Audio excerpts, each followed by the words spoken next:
తిరుమల శ్రీవారి లడ్డు ప్రసాదంలో జంతు కొవ్వు కలిసిందంటూ సీఎం హోదాలో చంద్రబాబు రాజకీయ దురుద్దేశాలతో నిరాధార ఆరోపణలు చేయటం, దీనిపై స్వయంగా సుప్రీంకోర్టు పర్యవేక్షణలో ఏర్పాటైన సిబిఐ సిట్ ఇచ్చిన నివేదికను పక్కన పెట్టి సొంత విచారణకు చంద్రబాబు ఏకసభ్య కమిటీని నియమించడాన్ని సవాల్ చేస్తూ బీజేపీ సీనియర్ నేత కేంద్ర మాజీ మంత్రి డాక్టర్ సుబ్రహ్మణ్య స్వామి దాఖలు చేసిన ప్రజా ప్రయోజన వ్యాజ్యం ఇవాళ సర్వోన్నత న్యాయస్థానంలో విచారణకు రానుంది. సుప్రీంకోర్టు ప్రధాన న్యాయమూర్తి జస్టిస్ సూర్యకాంత్, న్యాయమూర్తి జస్టిస్ జాయ్ మాల్యా బాక్షులతో కూడిన ధర్మాసనం ఈ పిటిషన్ను విచారించనుంది. రాజకీయ దురుద్దేశాలతో ఎలాంటి శాస్త్రీయ ఆధారాలు లేకుండా సీఎం చంద్రబాబు అబద్ధాల ప్రచారం చేశారని, భక్తుల మనోభావాలను దెబ్బతీశారని తన పిటిషన్లో సుబ్రహ్మణ్య స్వామి తీవ్రంగా ఆక్షేపించారు. దీనిపై రాజకీయ కుట్రలు, వాస్తవాలను వెలికి తీసేందుకు సుప్రీంకోర్టు పర్యవేక్షణలో సిబిఐ లేదా స్వతంత్ర నిపుణుల కమిటీతో సమగ్ర దర్యాప్తు జరిపించాలని అభ్యర్థించారు.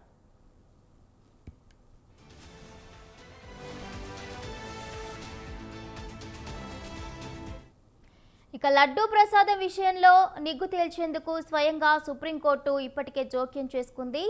దీనిపై సుప్రీంకోర్టు పర్యవేక్షణలో సిబిఐ సిట్ విచారణ కొనసాగుతుండగా రాష్ట్ర ప్రభుత్వం తాజాగా రిటైర్డ్ ఐఏఎస్ దినేష్ కుమార్తో ఏకసభ్య కమిటీని ఏర్పాటు చేయడం పట్ల సుబ్రహ్మణ్య స్వామి తీవ్ర అభ్యంతరం వ్యక్తం చేశారు. ఇది సుప్రీంకోర్టు ఆదేశాలను ఉల్లంఘించడమేనని, న్యాయ ప్రక్రియను పక్కదోవ పట్టించే యత్నమని పిటిషన్లో నివేదించారు. ఇదే అంశానికి సంబంధించిన పూర్తి డీటెయిల్స్ మా ప్రతినిధి సుబ్బారెడ్డి అందిస్తారు. సుబ్బారెడ్డి, భవానీ, ఏదైతే తిరుమల శ్రీవారి లడ్డు ప్రసాదంలో కల్తీ నెయ్యి వ్యవహారం అనేటటువంటిది మరోసారి సుప్రీంకోర్టు మెట్లెక్కిందని చెప్పుకోవచ్చు. అయితే సిబిఐ సారథ్యంలో ఏదైతే ప్రత్యేక బృందం సిట్ అనేది దాన్ని ఇచ్చినటువంటి నివేదిక ప్రకారము రాష్ట్ర ప్రభుత్వం ఇప్పటికే ఒక రిటైర్డ్ ఐఏఎస్ అధికారి అయినటువంటి దినేష్ కుమార్ నేతృత్వంలో ఏకసభ్య కమిటీని కూడా నియమించడం జరిగింది. అయితే దీనికి సంబంధించి ఏదైతే ఈ ముఖ్యమంత్రి చేసినటువంటి ఆరోపణలు కావచ్చు, అలాగే సిట్ ఇచ్చినటువంటి నివేదిక కావచ్చు, వీటన్నిటిని దృష్టిలో పెట్టుకొని అందులో వాస్తవాలు లేవనేటటువంటి నేపథ్యంలోనే బీజేపీకి చెందినటువంటి సీనియర్ నేత సుబ్రహ్మణ్య స్వామి తాను ఏదైతే చేసేటటువంటి ఆరోపణలకు సంబంధించి ఇప్పటికే సుప్రీంకోర్టులో దీనికి సంబంధించి పిటిషన్ కూడా దాఖలు చేయడం జరిగింది. ఈ రోజు అందుకు సంబంధించినటువంటి ఏదైతే సుబ్రహ్మణ్య స్వామి దాఖలు చేసినటువంటి పిటిషన్ కు సంబంధించి ఈ రోజు విచారణ కూడా వచ్చేటటువంటి పరిస్థితి కనిపిస్తోంది. అయితే జగన్ ప్రభుత్వంలో అంటే అప్పటి ప్రభుత్వం అంటే గత ప్రభుత్వంలో చేసినటువంటి లడ్డు వ్యవహారం కల్తీని వినియోగించారనేటువంటి అభియోగంపై సమగ్ర విచారణ చేసినటువంటి ఏదైతే సిబిఐ ప్రత్యేక బృందము ఇప్పటికే అందుకు సంబంధించి దానికి సంబంధించినటువంటి ఛార్జ్ షీట్ కూడా ఆ నెల్లూరు ఏసీపీ కోర్టులో దాఖలు చేయడం జరిగింది. అయితే నెల్లీ టెండర్లలో పర్యవేక్షణ, నిబంధన సడలింపులు, అలాగే లోపాలు, వైఫల్యాలు వీటన్నిటిని, అలాగే కల్తీ జరిగింది అనేటువంటిది కూడా రాష్ట్ర ప్రభుత్వానికి ఇప్పటికే నివేదిక సమర్పించడం జరిగింది.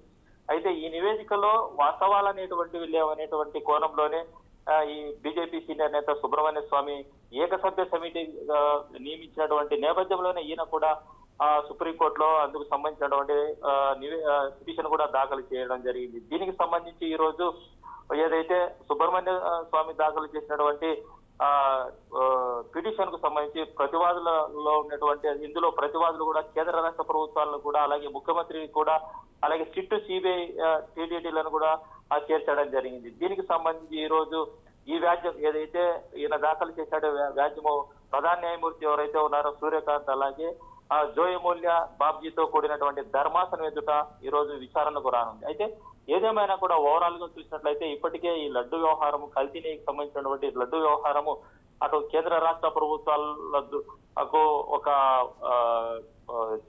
ఏదైతే ఈ లడ్డు వ్యవహారం అనేటువంటి రాష్ట్ర ప్రభుత్వానికి ఒక మచ్చ తీసుకొచ్చిందా, లేకపోతే ఇందులో ముఖ్యమంత్రి చంద్రబాబు నాయుడు చేసినటువంటి ఫ్యాక్ట్ సంబంధించినటువంటి ఏదైతే ఉందో ఆరోపణలు వాస్తవమా, లేకపోతే సిట్ ఇచ్చినటువంటి నివేదికలో ఎంతవరకు ఇందులో వాస్తవాలు ఉన్నాయి అనేటువంటిది ఇప్పటికే రెండు అంటే అటు వైసీపీ కావచ్చు, ఇటు కూటమి నాయకులు కావచ్చు, ఇద్దరు కూడా పరస్పర ఆరోపణలతో ఇటీవల జరిగినటువంటి అసెంబ్లీలో కూడా ఈ సమస్యకు సంబంధించి పరస్పర ఆరోపణల పర్వం కూడా కొనసాగిందని చెప్పుకోవచ్చు. అయితే వైసీపీకి సంబంధించినటువంటి నాయకులు ముఖ్యమంత్రి చేసినటువంటి ఆరోపణలో అంటే జంతువులకు ఉందా అనేటువంటి దాంట్లో వాస్తవం లేదనేటువంటిది చెప్తున్నటువంటి పరిస్థితి అయితే వైసీపీకి సంబంధించినటువంటి నాయకులు చేసినటువంటి ఆరోపణల్లో వాస్తవం లేదన్నటువంటి కూటమి నాయకులు. ఏదేమైనా ఓవరాల్ గా చూసినట్లయితే టీడీటీకి సంబంధించినటువంటి కల్తీ వ్యవహారము సుప్రీంకోర్టు మెట్టెక్కిందని చెప్పుకోవచ్చు భవాని.